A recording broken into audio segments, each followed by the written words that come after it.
you?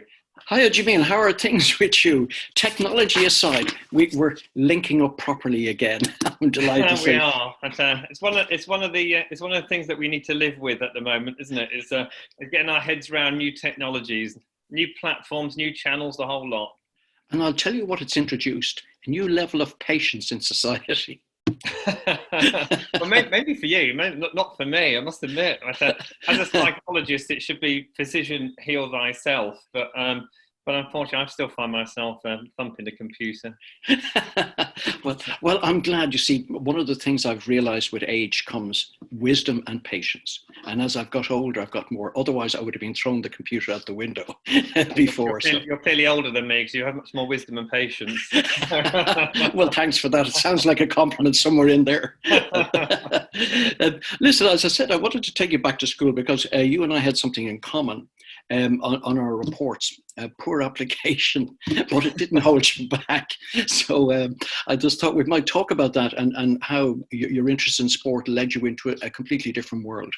I was having a good day until you brought up school days, so thank you for that. Yeah, so I was quite good at school. I was a sort of, I guess, an all-rounder. That's what I was. So I was good at all subjects, but in a way that was part of the problem because I never really was pushed down one particular route. So if I was good at sciences and no good at anything else, I probably would have pushed myself down that particular route and then followed a sensible trade or profession within biochemistry or something, or dentistry or medicine. But I didn't. I was good at all things, so flitted between them really. And what I thought was a disadvantage, because quite quickly at school I realised that other people were excelling and I was good at all things rather than great at a few. So I saw it as a disadvantage. I've come to recognise as I got much older and got more wisdom and patience that it's probably one of my greatest assets at the moment is my ability to, I guess, dip into a few things rather than try to excel at one. I guess what I'm trying to say, Alec, is that I'm not expert in anything, but I'm all right with that. Well, I must say, for me, there's great comfort in that because I suppose traditionally the whole thing was third level education. You must be a master of this, a doctor of that, and unless you're any of those people, you're really not fit for the world that we live in. Yeah, I think that it's interesting because high technical expertise was championed. And so people who got into a profession and followed that traditional career path. But I think anything that is traditional has now gone. So high technical expertise appears to be no longer as useful as it used to be.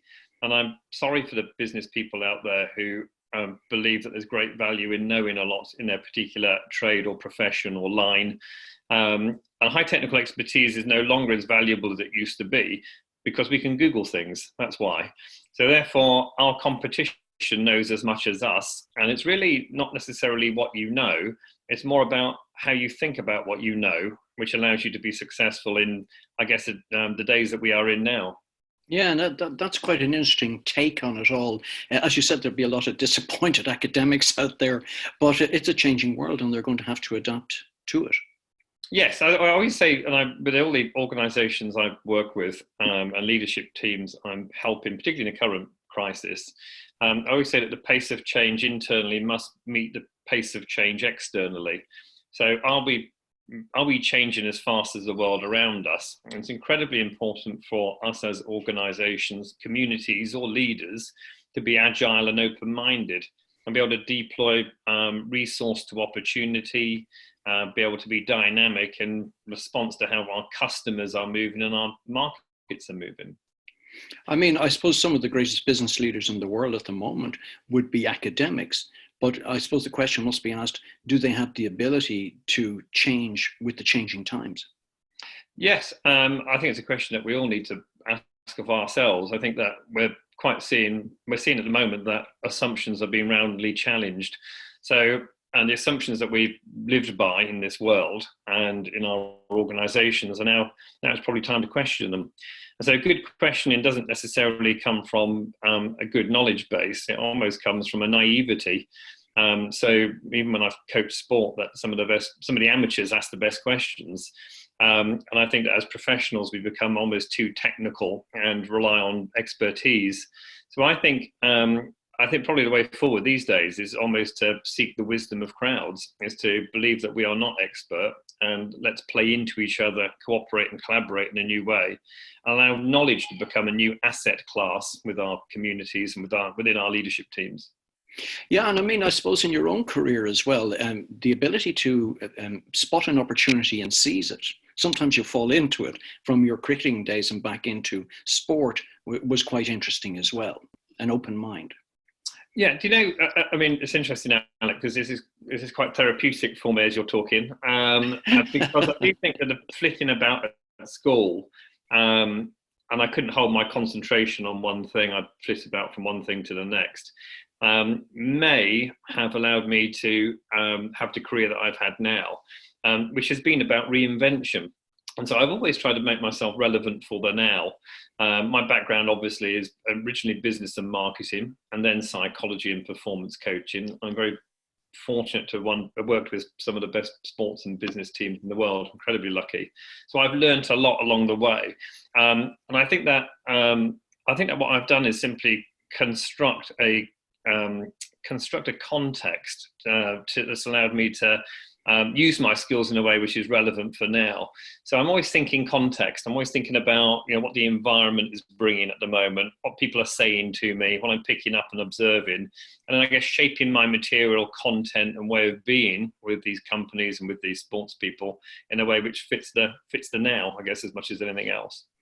Yeah, it's quite interesting because one of the things you've identified is the fact that, and if we go back to the sport piece as well, you were involved in golf, but you weren't, I'm not saying a particularly good golfer, but you weren't a professional golfer. And possibly that was to your advantage in the sense that you were dealing with the mind, and rather than looking at all the small things that you thought they might be doing incorrectly in terms of posture and stance and swing and all of those things. It's very true. I think it's probably my greatest strength was that I didn't know golf and didn't like golf. So I've never played golf in my life, but I've seen what it's done to other people, Alec. I'm not going to pick up a glove.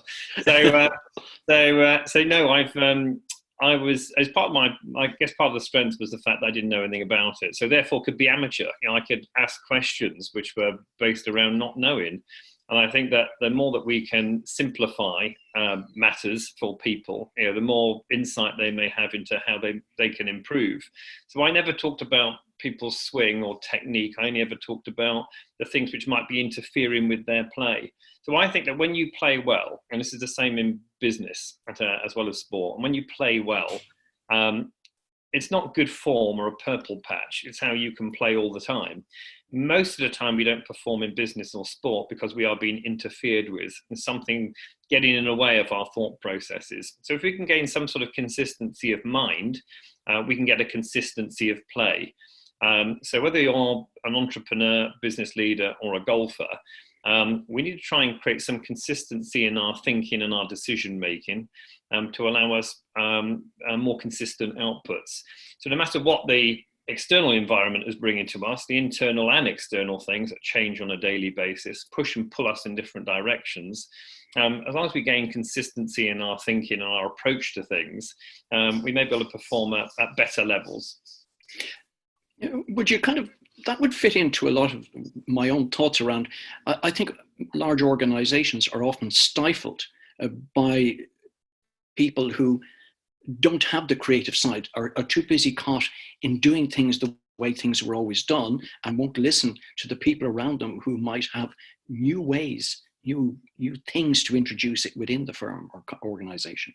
Yes, well, I think the immigrant always sees things that the citizen is blind to. And I call it the curse of incumbency. People have been doing it for so long that they believe the way to do it better is to pedal faster. Let's do more of the same, but do it more efficiently or effectively. But I think our competition can do that too. So therefore, where's the differentiator? And the differentiator isn't necessarily in doing the same, but reducing cost or doing it to a different quality level. It's really about thinking sideways and creating some time and space to understand the world in which we're living and provide something which is of real relevant value to our clients and customers at this given time. So that comes from insight, sharing, context, all the things which are based around character and dynamic in our teams, which allow us to deploy resource to opportunity and make sure that we're understanding what we're seeing and experiencing, and then making sure our products and services are relevant to it. So we at the moment we're convergent thinkers as adults. That's what we do. Margins down, we need to do this. Market shares down, we need to do that. And so we become convergent thinkers. We make simple connections. I think the people who are most successful at the moment are divergent thinkers. These are people who are making the connection between two things which are previously unconnected. So someone who is thinking outside of current parameters and habitual thinking. So I guess, and there's never been a better time than to challenge the assumptions and challenge the parameters in which we believe we're working. There's never been a better time to really try and create new perspectives to allow us to create new opportunities and possibilities with our business. Yes, and you're right. I mean, people have more time on their hands now than ever before, of course, unless you're in the front line, unfortunately. But is it a case that the whole creativity within organizations is being stifled by the lack of what we might call genuine leadership within the organization? Yes, and I'll take leadership as a broad title, and the reason why I say that is that when we look at leadership, we look towards leaders. Yes. But I think self-leadership is incredibly important. So taking responsibility, genuine ownership and accountability for the outcomes and our contribution to creating value at the value point. The value point is where a customer meets our organisation. Not being a victim of process and procedure, continuing to create and innovate and share. So I think that now is a time for strong leadership, and that isn't just to do with our world leaders or business leaders, but as individuals. And so we need to take greater responsibility for our own outcomes, need to think creatively and innovatively about how we use our skill sets, what the world may look like and how we may play into it and contribute. So I do believe that organizations are probably too quick to train the people rather than fix the environment and allow that natural creativity that you've alluded to flow. So we're all creative, we're human beings. If you look at what we've created in regard to humanity, it proves that every single one of us can be creative. So it's not necessarily the fact that we need to find people who are creative in our organization or make them that. We need to provide an environment which allows them to flourish. I think in the current circumstances, what we're seeing is something what I'd call is the power of the cause, and individuals, as you've described, stepping up as individual leaders to take us through it. They seem to have managed to get over the hump of rules and regulations, which always seem to be in the way of holding things back. Yes. I did an interview with the Director General of, I think it was, of Guy's and St Thomas's Hospital, who talked about an ICU, this intensive care unit, and they moved it from one floor to the other floor. And it usually takes between 9 to 12 months to move. Really? They did it in 4 days. So I think that many organisations and communities and governments are proving to themselves that they're more capable than they thought they were. And the rigidity in regard to some of the rules, regulation, compliance and governance that organisations and teams are working to can probably be challenged. So I think it's a good time to prove to ourselves that we're capable of so much more and so much something different to what we were providing before for ourselves, for our teams and for our customers. And I think that if one thing which is good comes out of this is perhaps a reinvention and reimagination of the world in which we're living in, because some of these assumptions are being challenged in such a dramatic way. So organisations are held in place by bureaucracy and hierarchy. And I think that communities are outperforming bureaucracy and hierarchy when it comes to maximising human potential. This is why we see 400,000 people volunteer for the NHS in one day. Yeah, it's because communities and bottom-up, diverse, collaborative teams are the ones who will solve the biggest problems.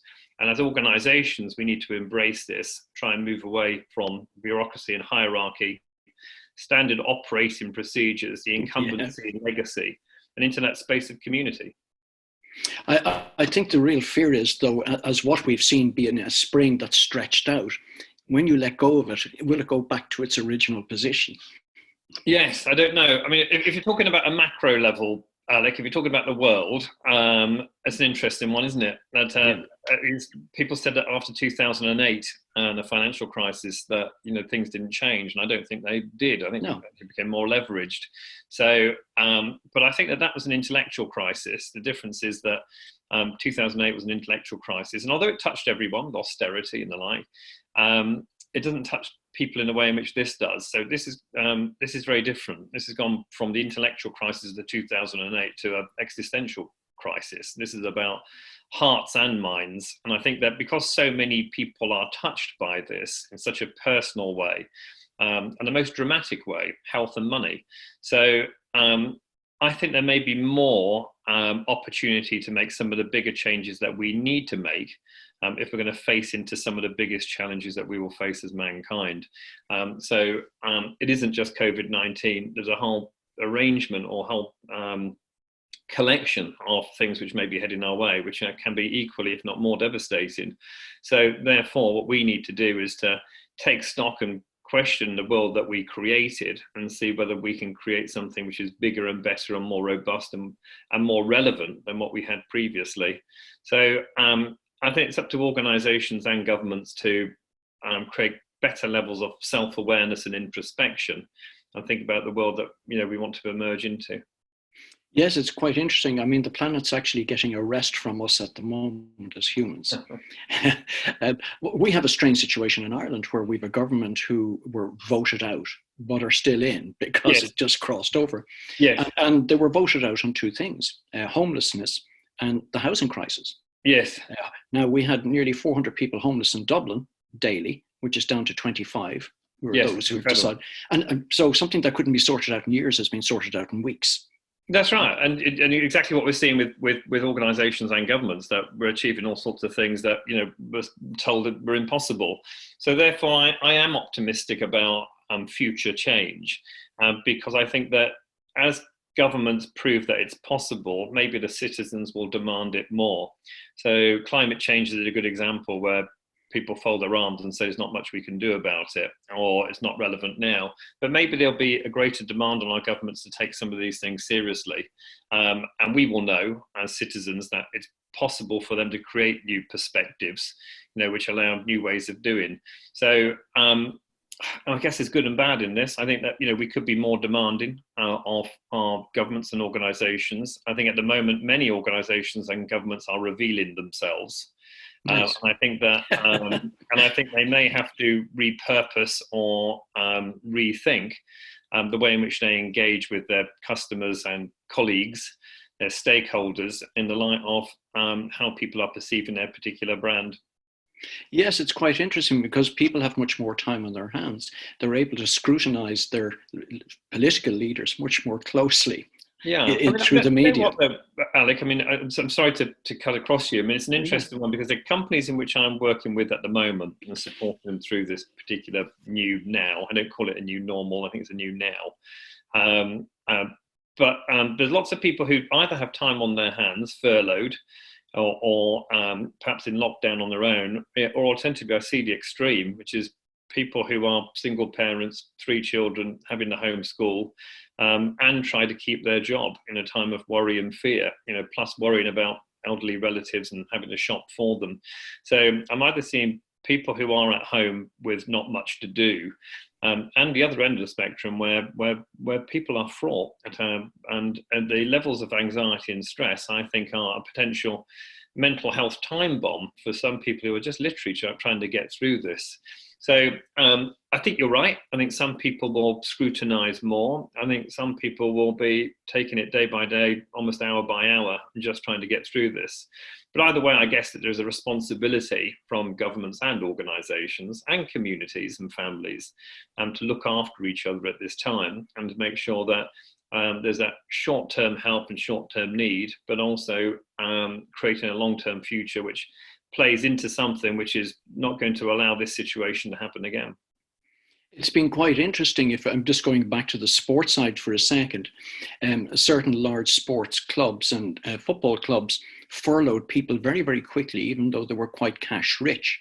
And the sudden reaction of their own fans, being the crowd and this whole, made them pivot that decision very, very quickly, which I thought was quite interesting. Yeah, no, I think you're right. I think that obviously clubs and organisations can make decisions that they see fit. And obviously most of it's based around shareholder value. But I guess that these are perfect examples on how I guess these organisations and brands will be put under pressure because people now will question their interaction with them. So do we want to be part of a club or an organisation that treats people in a particular way? And I think that we are sensitive to how we are perceiving these brands and organisations at the moment. If you look at the criticism that Virgin came in for Wetherspoons, and even certain individuals in regard to what they've said and how they've been in the business community and sports community, I think we're hypersensitive. So I think that brands and organisations will do well to listen to their supporters. I think that the more collaborative and cooperative we can be, the more we can take feedback from the people who interact with us and our wider touch points, the better our decision making. So move away from being experts, goes back to our original conversation, knowing best, and let's take the mood and temperature of the crowds who we will need in the future, as we come through to something which is hopefully bigger and better than what we had previously. Yes, it's amazing, sort of in crisis in the past, with the stroke of a pen, people could be laid off. With a stroke of a pen, people's salaries were halved, and there was nobody to respond to it. I think leaders now and those who head up organisations need to be very cognizant of the fact that people got their fingers on the pulse of what's going on. And I also think that as we build our organisations, and as I say, not look for recovery, but look for reimagination and reinvention, we need the best quality people to come on board. And I think the best quality people who want to express their talent in an organisation which is reflective of their values, will make decisions based upon how people reveal themselves now. So we need to keep people on side, is I guess what I'm saying, because as we face into something which may be different, we'll have new audiences and new customers, but we'll also have new colleagues too. And I think that whether people are furloughing staff or whatever decisions they're making in regard to their people strategies will change again, depending upon how their business strategies change. And to align those two will probably take some thinking culturally and on behalf of many organisations. Yes, I mean, there's a great opportunity for many brands to build themselves at the moment, even through the media of PR or things like that. And their behaviour is being monitored all the time. So they have a chance, while others have actually created a lot of problems for themselves without realising it. Yes, I always say that blame looks backwards, responsibility looks forwards. And and I think that it's important for organisations and individuals, as I say, to take full responsibility for coming out of this in a better shape than what they even were before it started. If a rickety house burns down, you don't build another rickety house. And I think that, and again, I think what we're seeing is that so many sectors, not just organisations, so many sectors were built upon assumptions which were there to be challenged, and they've been challenged in a significant way with COVID-19. So I think what's going to be important is the questions that leaders ask themselves, and the questions that they're asked by their team members, and when we come back into something which resembles a working environment that we potentially had prior to this.